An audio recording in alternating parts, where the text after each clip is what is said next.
Kumusta mga boss? Ito pa rin, nasa bakasyon pa rin.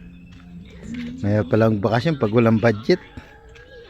Halos malungkot ang lola mo. sanay labas na lang ng amount. Wala nang pumapasok. Yung anak ko. Yung bunso ko, yan ang babae. Ay, yun.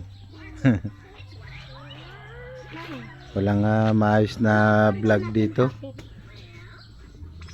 Kasi walang panahon sa pagbablog ng ating mga content na tunay. Sa susunod na Kamag-anak. vlog lang muna ng bakasyon. Lamborghini. Medyo matamlay pag walang pumapasok na amount.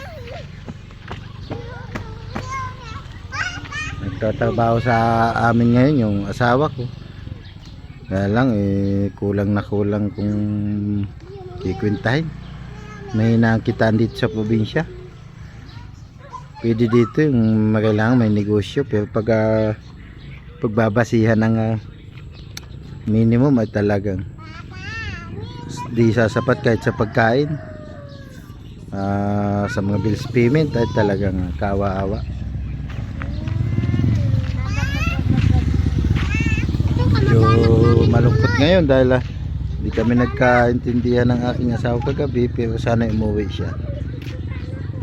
At namimiss ko naman siya ganun ulit mga boss.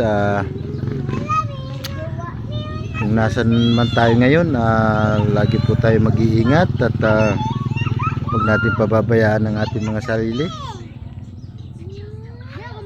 At magantay kayo ng mga tunay kong vlog pag ako nagkaroon na ng oras. Hindi ito ang content ko talaga. Ang content ko kung napanood ninyo yung mga vlog ko nauna, yun ang pinaka content ko talaga. Ito parang update lang para hindi ninyo ako makalimutan. At ingat mga boss. At